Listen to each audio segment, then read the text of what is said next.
नमस्कार दोस्तों, NCERT zone KLD में आपका स्वागत है। आप देख रहे हैं एनसीईआरटी जोन केएलडी। आज तारीख है 11 फरवरी 2026 और जैसा कि हमने बात किया था कि 10 फरवरी से हमारे चैनल पर आपको रोज डेली आपको कक्षा 10 के मैथ और साइंस का एक वीडियो अपलोड किया जाएगा। उस क्रम में आज दूसरा दिन है और इस दूसरे दिन में आपका जो आज हम मैथ के बारे में बात करेंगे क्या है, जहां तक छूटा था कल उसके आगे हम उस पर बात करते हैं। ठीक है, तो कल हम बात किए थे भाज्य संख्या क्या होती है, सम क्या होती है, विषम क्या होती है, अभाज्य क्या होती है, पूर्ण संख्या, पूर्णांक संख्या और प्राकृतिक संख्याओं के बारे में हमने बात कर लिया था। आज हम बात करेंगे कि भाई परिमेय संख्या क्या होती है। परिमेय संख्या, परिमेय संख्या क्या है। तो आप बात करेंगे कि परिमेय संख्या क्या है, तो वह संख्या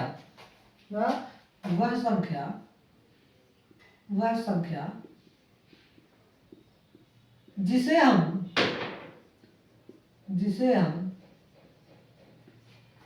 P/Q के रूप में लिख सकते हैं, लिख सकते हैं तथा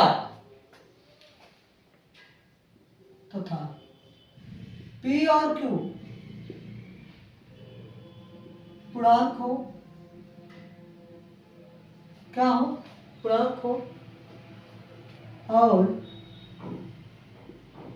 Q का वैल्यू 0 ना हो। P और Q क्या हो, पूर्णांक हो, अर्थात वो पूर्ण संख्याओं में हो, पूर्णांक हो, अर्थात रूट में वगैरह ना हो। जैसे अगर हम बात करें कि एग्जाम्पल की बात करें कि 1/2 ये कैसी संख्या है, तो आप सीधा सीधा कह सकते हैं कि सर्वपरिमेय संख्या है। परिमेय संख्या किस लिए है, क्योंकि इसे हम P/Q के रूप में लिख लिए। अच्छा, अगर हम बात करें भाई कि कड़ी में 2/4 ये कैसी संख्या है, तो कहेंगे सर ये परिमेय संख्या नहीं है। परिमेय संख्या नहीं है क्योंकि कड़ी में 2 आपका पूर्ण संख्या नहीं होता है, पूर्ण संख्या नहीं होता है। हमने पूर्णांक की बात किया है कि P और Q दोनों पूर्णांक होना चाहिए, यानी कि रूट में नहीं आना चाहिए, वही आपका क्या होगा, परिमेय संख्या होगा। ठीक है, लेकिन अगर हम बात करें कि लल्ला आप बता दो करणी में 9/2, अब करणी में 9 का वैल्यू निकलता है, वो भी पूर्णांक में निकलता है, आपका आ जाता है कितना, 3/2। तो 3/2 की बात करें अगर, तो ये आपका हो जाएगा एक परिमेय संख्या। कैसी संख्या हो जाएगी, परिमेय संख्या हो जाएगी। ठीक है, तो परिमेय संख्या आप पूरा परिभाषा क्या लिखेंगे, वह संख्या जिसे हम P/Q के रूप में लिख सकते हैं तथा P और Q पूर्णांक हो और Q का वैल्यू 0 नहीं होना चाहिए। आधा अधूरा परिभाषा आप लिखकर नहीं छोड़ेंगे कि जिसे हम P/Q के रूप में लिख सकते हैं और Q का वैल्यू 0 नहीं होता है, वो क्या कहलाता है, परिमेय संख्या कहलाता है। अगर ये पूर्णांक वाला चीजें नहीं लिखोगे तो आप क्या कर दोगे, गलत कर दोगे। गलत क्या होगा, जैसे अभी हमने बताया कि करणी में भाई आप 5/2 लिख दो, करणी में 5/2 कैसी संख्या है, परिमेय है कि अपरिमेय, तो कहोगे सर ये अपरिमेय संख्या होगा। अब भाई आपकी परिभाषा के अनुसार तो ये तो हमने P/Q के रूप में लिख दिया, अगर ये परिभाषा नहीं लिखोगे तो P/Q के रूप में तो इसे लिख दिया, ये ऊपर वाला P हो गया, नीचे वाला Q हो गया। Q का वैल्यू 0 भी नहीं है, Q का वैल्यू 0 भी नहीं है, यानी कि Q बराबर नॉट 0 है, 2 है, Q का वैल्यू कितना है, 2 है, तो इसे क्यों अपरिमेय कह रहे हैं। अर्थात मेरे कहने का मतलब यह है कि करणी में 5 ये जिसका वैल्यू नहीं निकल रहा है, रूट है यानी कि वो पूर्णांक में नहीं आ रहे हैं, वो क्या कहलाएगा, आपका अपरिमेय संख्या यहाँ पर कहलाएगा। अर्थात P और Q को पूर्णांक होना जरूरी है। ठीक है, अब बात करते हैं अपरिमेय संख्या की, किसके बारे में बात करते हैं, अपरिमेय संख्या की। तो अपरिमेय संख्या क्या होता है, वे संख्याएं जो परिमेय नहीं हो, वे संख्याएं जो परिमेय ना हो, वो क्या कहलाता है, अपरिमेय संख्या कहलाता है। वे संख्या जो परिमेय ना हो वो क्या कहलाता है? आपका अपरिमेय संख्या कहलाता है। अपरिमेय संख्या जैसे करणी में 2/3, करणी में 7/5, ये सब क्या है? आपके अपरिमेय संख्या है। ये सब क्या है? आपका अपरिमेय संख्या है। ठीक है। उसके बाद हम बात करते हैं आपका सहअभाज्य संख्या। सहअभाज्य संख्या ध्यान रखना है, वेरी वेरी इंपॉर्टेंट। सहअभाज्य संख्या क्या होता है? सहअभाज्य का मतलब क्या होता है? दो संख्या है, इनमें दो संख्याओं के बारे में बात किया जाएगा और वो बात करेगा कि ये सहअभाज्य है कि नहीं है। जैसे अगर हम बात करें 3 और 4, 8 और 9, ठीक है, ये कैसी संख्या है? सहअभाज्य है। लगातार आने वाली संख्या सदैव क्या होती है? सहअभाज्य ही होती है। दो लगातार संख्या क्या कहलाती है? सहअभाज्य संख्या कहलाती है। कारण क्या है? अब सहअभाज्य का परिभाषा क्या होगा? वे दो संख्या, दो ऐसे लिखो, ऐसी दो संख्या, ऐसी दो संख्या जिनका HCF क्या हो? एक हो। क्या हो? एक हो। वो क्या कहलाते हैं? सहअभाज्य संख्या कहलाते हैं। वह सहअभाज्य कहलाते हैं। सहअभाज्य कहलाते। ठीक है। वह संख्या, ऐसी दो संख्याएं जिनका HCF क्या हो? एक हो। ऐसी दो संख्या ले लो जिनका HCF क्या हो? एक हो, या तीन संख्या ले लो जिनकी HCF एक आता हो, वो क्या कहलाएंगे? आपके सहअभाज्य संख्या कहलाएंगे। जैसे अगर हम बात करें आपका 15, 19, 15 और 19 कैसी संख्या हो गया? आपका सहअभाज्य संख्या हो गया। क्या हो गया? आपका सहअभाज्य संख्या हो गया। जैसे हम कहें 20 और 21, ये भी क्या हो गए? सहअभाज्य संख्या हो गया। अब 20 और 21 का अगर देखोगे तो इनका HCF आपका एक ही आएगा। अब कैसे आएगा? अभी HCF हम निकालना सीखेंगे, यानी कि महत्तम समापवर्त निकालना सीखेंगे। LCM, HCF ये सब हम निकालना सीखेंगे। ठीक है। ये रहा आपका पूरा का पूरा। अच्छा, ये वास्तविक संख्या के बारे में चैप्टर का नाम ही है वास्तविक संख्या, उसको भी देख लेते हैं। तो वास्तविक संख्या क्या होता है? आपका वास्तविक संख्या आपका क्या होगा? वास्तविक संख्या, वास्तविक संख्या। तो वास्तविक संख्या में आपका परिमेय, अपरिमेय, ये दोनों संख्याएं आती हैं। परिमेय और अपरिमेय दोनों संख्याएं आपको आ जाती हैं, वो क्या कहलाती हैं? वास्तविक संख्या कहलाती है। बट अगर करणी में माइनस की चीजें आ जाए, जैसे करणी में -2, करणी में -100, ये सब अगर आ रहा है तो ये वास्तविक ना होकर काल्पनिक संख्या हो जाएगी। क्या हो जाएगी? आपका काल्पनिक संख्या हो जाएगी, जो कि हम कक्षा 11 में इसको पढ़ेंगे। कक्षा 11 में इसको हल करना सीखेंगे। अभी 10 में हम इसको हल करना नहीं सीखेंगे। ठीक है। तो काल्पनिक संख्याओं के बारे में बात कर ली हमने। अब आपको बात करें वास्तविक संख्या क्या होती है। इसमें क्या होती है? इसमें आपका परिमेय तथा अपरिमेय दोनों संख्याएं आती हैं। दोनों संख्या होती है, संख्या होती है। वही आपका क्या है? वास्तविक संख्या कहलाती है। क्या कहलाती है भाई? वास्तविक संख्या कहलाती है। अब आपका अगर हम बात करें कि 10 में जो भी चीजें पढ़नी है एनसीईआरटी की बुक से, अगर हम देखें जो प्रश्नावली आपका है उसको अगर हम बात करेंगे तो क्या क्या उसमें आपको लगाना है। पहला नंबर आपको अब पूछा जाएगा कि अभाज्य गुणनखंड निकालना। क्या निकालना? अभाज्य गुणनखंड निकालना। ठीक है। देखिए, मेरा थोड़ा तरीका पढ़ाने का अलग है। मैं किस तरीके से पढ़ाऊंगा, आपको डिट्टो सारी चीजें याद आ जाएंगी। सारी चीजें आप न्यूमेरिकल लगा लेंगे, एक भी प्रश्न आप छोड़ेंगे नहीं। अगर हम जैसे पढ़ा रहे हैं आप रिवीजन करते रहेंगे तो। मैं प्रश्नावली वगैरह पे ज्यादा ध्यान नहीं देता कि कौन से प्रश्नावली पढ़ा रहा हूं। मैं तरीका बताता हूं कि किस किस तरीके का प्रश्न बन सकता है, वो तरीका आप सीख लीजिए, बस आपका काम हो जाएगा। पहला तरीका अगर हम पूछा जाए अभाज्य गुणनखंड निकालने के लिए बोलेगा, अभाज्य गुणनखंड। फिर आपसे पूछेगा एलसीएम और एचसीएफ। यही दो चीजें आपको पूछना। तीसरा चीज आपको सिद्ध करने के लिए देगा कि सिद्ध कीजिए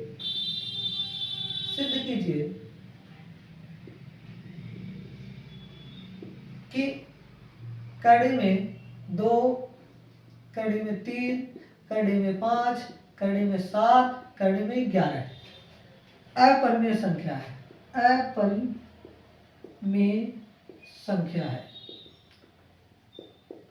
ठीक है, तो ये सब आपका ऐसे प्रश्न आपके बनेंगे।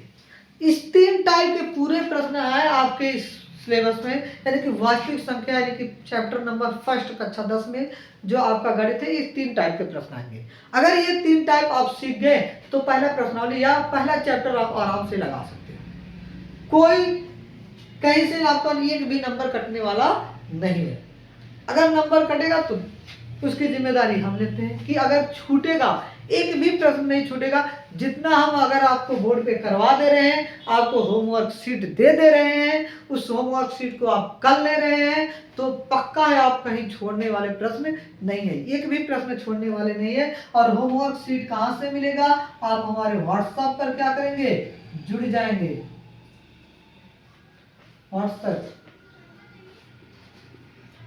व्हाट्सएप पे आप क्या हो जाएंगे, जुड़ जाएंगे, और उसके लिए आपका क्या हो जाएगा, वहां पे पीडीएफ मिल जाएगा। अब व्हाट्सएप कहाँ से जुड़ेंगे, वीडियो को डिस्क्रिप्शन बॉक्स में आपको लिंक मिल जाएगा व्हाट्सएप का। ठीक है, वहां से आप उस पर हो जाएंगे ज्वाइन, और आपको पीडीएफ मिल जाएगा गृह कार्य का, होमवर्क शीट का, तो आप लोग उसको कर लीजिएगा। और जो भी नहीं आएगा आप मैसेज कर देंगे, उस चीज को हम फिर क्लास में डाउट क्लियर कर देंगे। ठीक है, चलिए पहले हम बात करते हैं कि अभाज्य गुणनखंड कैसे निकाला जाता है, फिर हम देखेंगे एलसीएम एचसीएफ कैसे निकाला जाएगा, फिर हम देख लेंगे कि करने में सिद्ध कैसे। बस ये 3 टाइप के प्रश्न है, आपका ये पूरा चैप्टर खत्म। हम इसी टाइप से पढ़ाएंगे कि टाइप वाइज प्रश्न पढ़ाते हैं, तो ताकि आपको समझ में आ जाए किस तरीके से प्रश्न करना है। ठीक है, तो अभाज्य गुणनखंड निकालना कैसे सीखेंगे। अभाज्य गुणनखंड, जैसे बेटा अगर हम कहें 144 का क्या बता दो, अभाज्य गुणनखंड। 144 का अभाज्य गुणनखंड अगर आप बता दो तो क्या होगा। तो बेटा आप सबसे पहले इसको आप जैसे बचपन में करते थे, एलसीएम निकालते थे, उसी तरीके से हम निकालेंगे। ठीक है, तो देखो 2 से काटेंगे, सबसे छोटी संख्याओं से काटने की कोशिश करेंगे। पहले 2 से, फिर अगर उससे नहीं कट रहा 3 से, तब आगे बढ़ते रहेंगे। छोटी सी छोटी संख्या काटने की पहले हम कोशिश करेंगे। ध्यान रखना 2 से कौन सी संख्या कटती है, 2 से वह संख्या विभाजित होती है जिसका इकाई अंक 0, 2, 4, 6, 8 होते हैं। वो क्या होते हैं, 2 से विभाजित होते हैं। 3 से विभाजित होने के लिए क्या होना चाहिए, सभी संख्याओं का सम क्या होना चाहिए, 3 से विभाजित हो जाना चाहिए।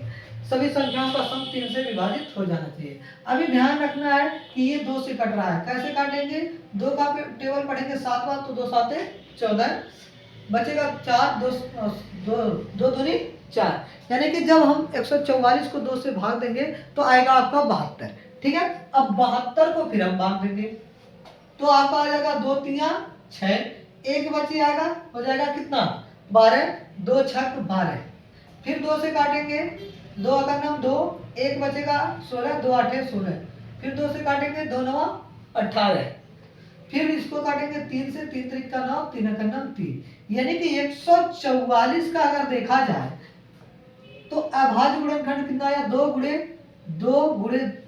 1 2 3 4, 2 और गुणे में 3 गुणे 3, ये आपका आया अभाज्य गुणनखंड।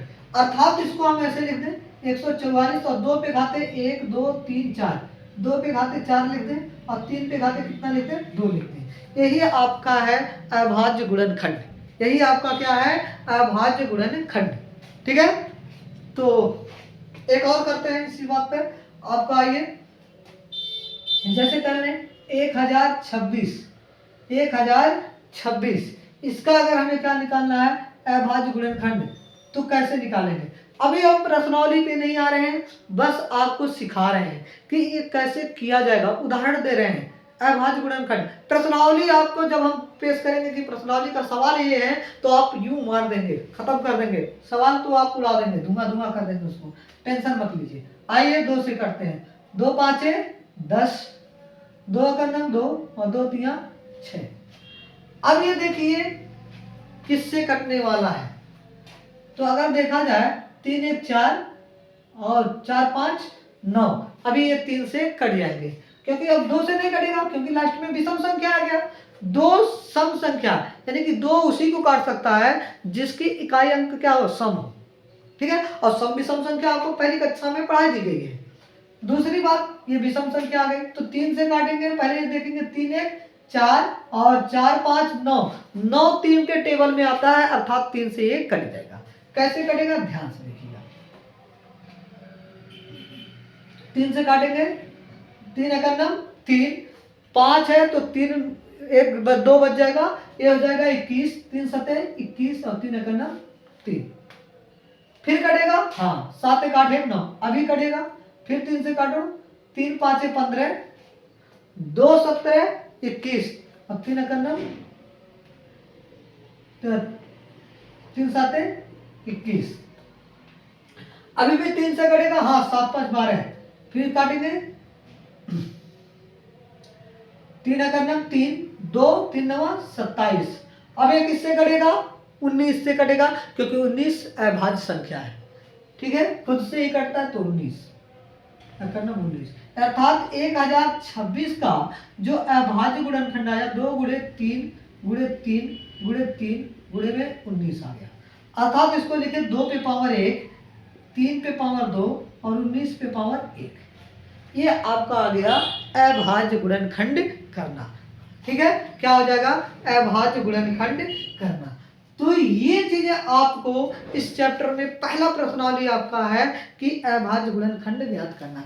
अब देखिए ये हमारा गृह कार्य है, ये आपका होमवर्क शीट है। ये इस तरीके से आप तो हम ऑनलाइन जो ऑफलाइन कोचिंग पढ़ाते हैं वहां पे मिलता है, और इसका पीडीएफ इसमें देख लीजिए आपका जो है इस तरीके से गृह कार्य है आपका। इसमें हम 50 बहुविकल्पी प्रश्न ऐड किए हैं, 50 क्या किए हैं, बहुविकल्पी प्रश्न ऐड किए हैं, और 30 प्रश्न हम विस्तृत प्रश्न किए हैं ऐड, यानी कि टोटल 80 क्वेश्चन आपको इस गृह होमवर्क शीट में आपको मिलेगा।